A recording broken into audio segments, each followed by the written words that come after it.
Assalamualaikum warahmatullahi wabarakatuh.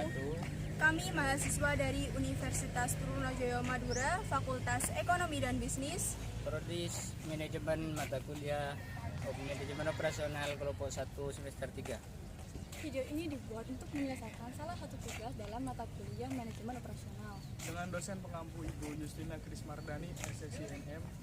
beranggotakan 6 orang yang masing-masing bekerjasama dalam memenuhi tugas Dengan judul materi forecasting dan studi kasus penerapan UMKM MX. Pengertian forecasting. Forecasting atau peramalan adalah ilmu dalam memprediksi peristiwa di masa mendatang dengan menggunakan pengujian di masa lalu. Peramalan akan melibatkan data historis seperti data penjualan tahun lalu dan memproyeksikan kemasan yang akan datang dengan model perhitungan matematika. Tujuan dan fungsi perkiraan. Fungsi perkiraan atau forecasting terlihat pada saat pengambilan keputusan. Keputusan yang baik adalah keputusan yang didasarkan atas pertimbangan apa yang akan terjadi pada waktu keputusan itu dilaksanakan. Menurut Heiser dan Render, perkiraan atau forecasting memiliki tujuan sebagai berikut. Yang pertama ada mengkaji kebijakan perusahaan yang berlaku saat ini dan di masa lalu, serta melihat sejauh mana pengaruh di masa yang akan datang. Perkiraan diperlukan karena adanya time lag atau delay antara saat suatu kebijakan perusahaan ditetapkan dengan saat implementasi. Perkiraan merupakan dasar penyusunan bisnis pada suatu perusahaan sehingga dapat meningkatkan efektivitas suatu rencana bisnis. Pentingnya forecasting dalam bisnis. Yang pertama yaitu memperkirakan keberhasilan usaha baru. Saat memulai usaha baru, forecasting yang tepat dapat mengungkapkan informasi penting yang dapat menentukan kesuksesan masa depan perusahaan. Yang kedua yaitu memperkirakan kebutuhan keuangan. Ini dapat membantu perusahaan menentukan masa depan keuangan dengan memperkirakan penjualan di masa mendatang. Modal yang dibutuhkan untuk pengembangan produksi masa depan, biaya ekspansi di masa depan, dan perkiraan biaya lainnya yang digunakan untuk memperkirakan biaya di masa depan. Dan yang ketiga yaitu memastikan konsistensi operasional perusahaan. Dengan memiliki perkiraan dana yang masuk dan keluar dari perusahaan atau organisasi dalam periode waktu tertentu, perusahaan dapat membuat rencana yang lebih efisien dan akurat untuk masa depan. Yang keempat yaitu ada membantu manajer untuk membuat keputusan yang tepat. Forecasting memerankan peran utama dalam menyediakan manajer dengan informasi yang mereka butuhkan untuk membuat keputusan tentang masa depan perusahaan. Yang kelima ada meningkatkan peluang keberhasilan usaha bisnis. Forecasting dapat memprediksi metrik penting seperti jumlah bahan baku yang dibutuhkan, anggaran yang tepat untuk departemen perusahaan, dan jumlah penjualan di masa mendatang. Yang keenam yaitu merumuskan rencana yang efektif untuk masa depan. Semua proses forecasting menyeratkan penggunaan perkiraan sebagai elemen yang sangat penting dalam merumuskan rencana yang realistis dan bermanfaat. Yang ketujuh ada mempromosikan kerjasama di tempat kerja. Mengumpulkan dan menganalisis data yang diperlukan untuk forecasting biasanya memerlukan koordinasi dan kolaborasi antara manajer departemen perusahaan serta karyawan lainnya. Dan yang terakhir ada membantu organisasi meningkat. Forecasting memberikan informasi kepada manajer yang dapat mereka gunakan untuk menentukan kelemahan dalam proses organisasi. Waktu. Yang pertama peramalan jangka pendek, yang kedua peramalan jangka menengah, yang ketiga peramalan jangka panjang. Peramalan jangka pendek biasanya menggunakan metodologi yang berbeda dengan peramalan jangka panjang, dan peramalan jangka pendek cenderung lebih akurat daripada peramalan jangka panjang. Peramalan jangka panjang atau jangka menengah lebih komprehensif dan mendukung keputusan manajemen mengenai perencanaan dan produk pabrik dan proses. Tipe peramalan: yang pertama economic forecast, yang kedua technological forecast, yang ketiga demand forecast. Langkah-langkah dalam peramalan. Yang pertama adalah menentukan tujuan dari peramalan. Kita melakukan peramalan harus menentukan tujuan dari meramalkan sesuatu agar bermanfaat untuk kedepannya. Contohnya, kita melakukan peramalan permintaan guna untuk mengontrol jumlah produksi setiap bulan, minggu, hingga harian agar bisa meminimalkan kerugian karena tidak adanya permintaan. Terus yang kedua, memilih item yang akan diramalkan. Kita dapat melakukan berbagai macam peramalan, misalnya peramalan penjualan hingga maintenance atau untuk mengetahui kapan suatu bagian mesin akan rusak. Untuk itu kita harus menentukan item yang akan diramalkan guna memudahkan kita dalam melakukan proses peramalan. Yang ketiga, memilih horizon waktu atau jenjang waktu. Maksudnya adalah apakah kita akan melakukan peramalan per bulan atau per tahun. Selain itu, kita juga bisa memilih horizon waktu lebih dari satu horizon waktu. Yang keempat, memilih tipe model peramalan. Ada banyak model yang dapat digunakan untuk melakukan peramalan. Bisa menggunakan model peramalan lebih dari satu model. Yang kelima, mengumpulkan data-data yang perlu digunakan. Hal itu dikarenakan data merupakan acuan terpenting dalam membuat keputusan. Yang keenam, buat peramalan sesuai dengan data dan menggunakan metode model peramalan yang telah kita pilih. Dan yang terakhir adalah memvalidkan hasil dari penerapan hasil peramalan. Lakukan beberapa penyesuaian kembali terhadap hasil peramalan kita untuk mengantisipasi faktor-faktor yang tidak terdeteksi. Teknik peramalan. Peramalan kuantitatif. Peramalan kuantitatif atau quantitative forecast yaitu dengan menggunakan bermacam-macam model matematika yang terkandung pada data historis dan atau variabel asosiatif untuk meramalkan permintaan. Lalu ada peramalan kualitatif.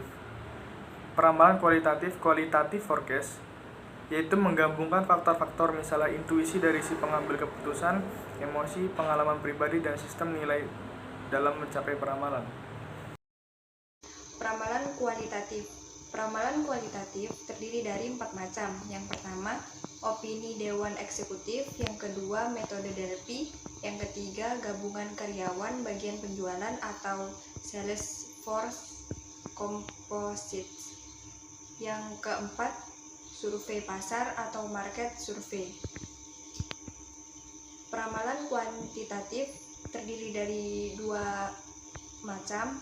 Yang pertama, time series model, dan yang kedua ada associative projection. Time series model terdiri dari 4 macam. Yang pertama, null value approach. Yang kedua, moving average dengan rumus sigma demand sebelum periode ke n per n. Yang ketiga, exponential smoothing dengan rumus Fn sama dengan Fn-1 plus delta dikali Yn min 1 atau Y aksen min Fn min 1. Dan yang keempat, trend projection. Untuk associative projection hanya terdiri dari 1 macam, yaitu linear regression. Dan yang selanjutnya ada studi kasus. Studi kasus UMKM McCloud.co yang berkaitan dengan forecasting, di mana kita kelompok 1 melakukan wawancara terlebih dahulu dengan pemilik UMKM McCloud.so, brand lokal yang ada di Bangkalan. Berikut hasil wawancara kelompok kami.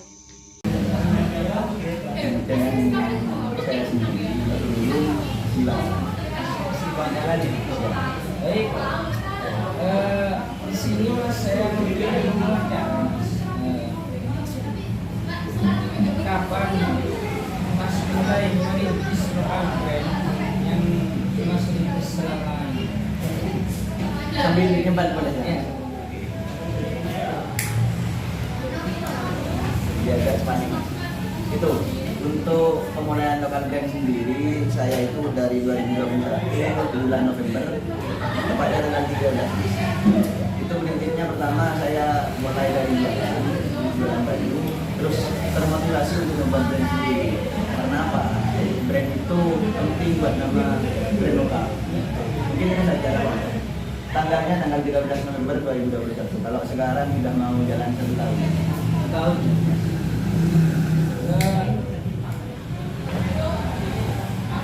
Itu Mas sendiri apa ada kerjasama Untuk merintis usaha brand lokal ini saya sendiri, tapi untuk desain ada teman-teman yang membantu. Jadi kerjasama dengan teman-teman.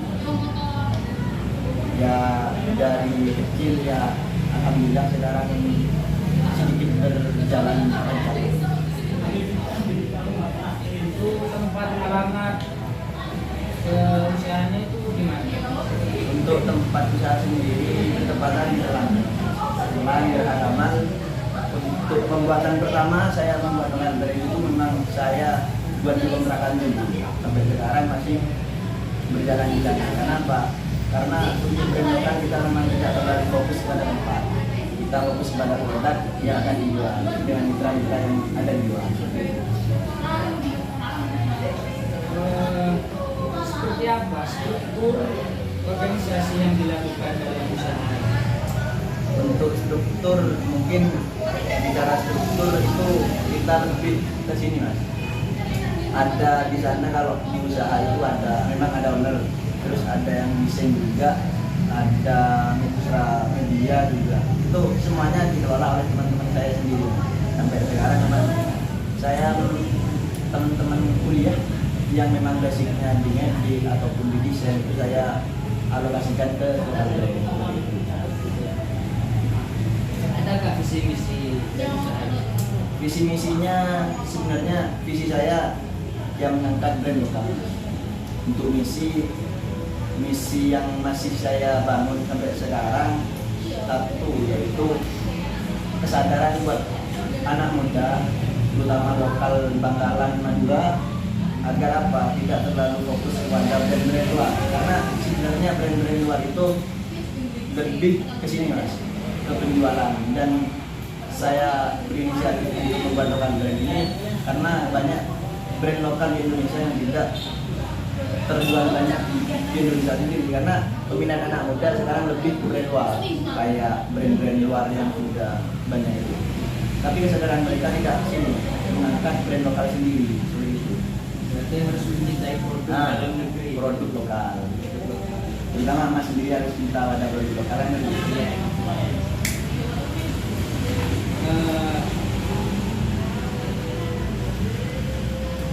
Break dulu. Ya, Yang ditawarkan dalam produk Mas itu ada produk unggulan yang ditawarkan dalam produk lokal. Untuk produk unggulan kita lebih fokus ke kaos sekarang. Karena apa? Kaos itu dipakai sehari-hari dan fleksibel. Untuk pemakaiannya kalau kita ke hem itu lebih jarang dipakai. Tapi untuk mahasiswa nanti ada kayak brand merah. Pernah gagal Mas itu meramalkan jauh prediksian usaha yang bulan lalu? Kalau pernah, berapa piece yang terjual sesuai ramalan? Siap.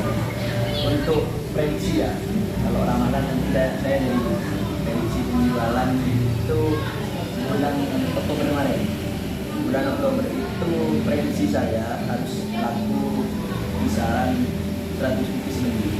Tapi karena keadaan kemarin untuk konveksi dan pembuatan kemasan itu terkendala, itu hanya terjual di kisaran 10. Jadi antara prediksi saya dan penjualan itu berkurang di Oktober kemarin karena kesibukan di salah satunya saya juga ada kesibukan di usaha sama di juga dan itu terbengkalai juga.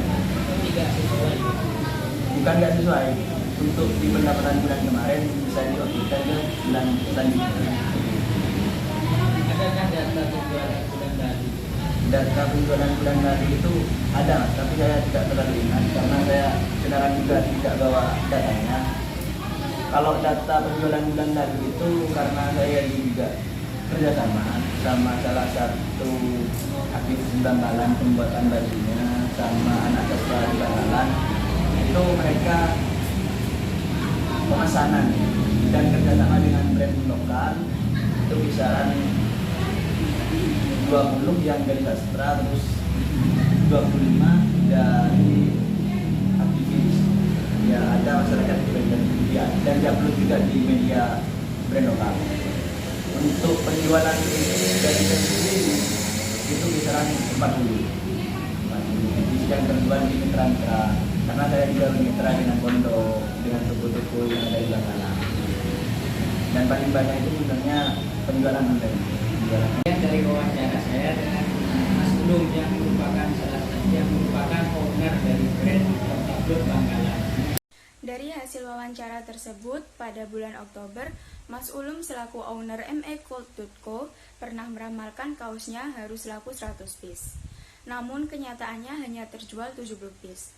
Dari pernyataan tersebut, kita bisa meramalkan permintaan untuk bulan November dengan cara eksponensial smoothing, yaitu dengan rumus Fn sama dengan Fn-1 ditambah alfa dikali dalam kurung Yn-1 dikurangi Fn-1, di mana Fn yaitu ramalan penjualan periode berikutnya, Fn-1 ramalan penjualan periode sebelumnya yaitu 100, Yn-1 yaitu data penjualan real dari periode sebelumnya yaitu 70. Cara yang pertama yaitu kita menentukan eksponensial konstan atau alfa, di mana alfa sama dengan 2 dibagi n plus 1. N yaitu jumlah data dan yang di atas diketahui jumlah datanya ada 2. Sama dengan 2 dibagi 2 plus 1 sama dengan 2 per 3. Sama dengan 0,6. Terus kita mencari Fn bulan depan, di mana rumus Fn bulan depan yaitu Fn-1 ditambah alfa dikalikan dalam kurung Yn-1 dikurangi Fn-1. Sama dengan 100 ditambah 0,6 dikali dengan 70 dikurangi 100. Sama dengan 100 ditambah min 18. Hasilnya yaitu 82. Jadi ramalan permintaan bulan November yaitu 82 jika menggunakan eksponensial smoothing. Selanjutnya yaitu kita mendapatkan data penjualan dari awal Mas Ulum menjadi owner mecold.co dari bulan Desember 2021 sampai bulan Oktober 2022 seperti pada PPT di atas. Kita dapat meramalkan penjualan bulan November itu dengan cara perhitungan least square, di mana nilai Y yaitu jumlah permintaan pada bulan Desember 2021 sampai bulan Oktober 2022, dan nilai X yaitu variabel waktu. Dan cara mencarinya yaitu apabila data yang ada pada kita adalah berjumlah ganjil, maka pada pertengahan data kita mulai angka 0, yang apabila ke atas berkurang 1 dan apabila ke bawah bertambah 1. Sedangkan apabila data yang kita peroleh yaitu data genap atau data yang berjumlah genap, maka di pertengahan data tersebut kan ada 2. Nah, kita mulai dengan 0,5 yang apabila ke atas berkurang 1 dan apabila ke bawah bertambah 1. Terus ada nilai XY diperoleh dari jumlah permintaan dikalikan variabel waktu. Seperti bulan Desember dengan permintaan 59 dikalikan min 5, hasilnya min 295, dan seterusnya. Dan X kuadrat diperoleh dari variabel waktu dikuadratkan. Dan setelah dihitung semua, kita memperoleh sigma Y 726, sigma X sama dengan 0, sigma XY sama dengan 127, sigma X kuadrat sama dengan 110. Untuk meramalkan penjualan bulan selanjutnya, kita menggunakan rumus least square, yaitu Y sama dengan A plus BX. Y yaitu permintaan penjualan bulan depan, A diperoleh dari nilai sigma Y dibagi N, di mana N yaitu jumlah data. B diperoleh dari sigma XY dibagi sigma X kuadrat. Yang pertama kita mencari nilai A, yaitu sigma Y dibagi N, sama dengan 726 dibagi 11, sama dengan 66. Selanjutnya mencari nilai B yang diperoleh dari sigma XY dibagi sigma X kuadrat sama dengan 127 dibagi 110 sama dengan 1,2. Sehingga diperoleh persamaan Y aksen sama dengan 66 ditambah 1,2X. Diketahui nilai X pada bulan selanjutnya dengan data di atas yaitu 6. Sehingga Y sama dengan 66 ditambah 1,2 dikali 6. Yang hasilnya yaitu 73,2 dibulatkan menjadi 73. Jadi peramalan penjualan bulan selanjutnya adalah 73 piece menggunakan metode least square. Kami dari kelompok 1 mengucapkan matur saka langkung dan see you next video.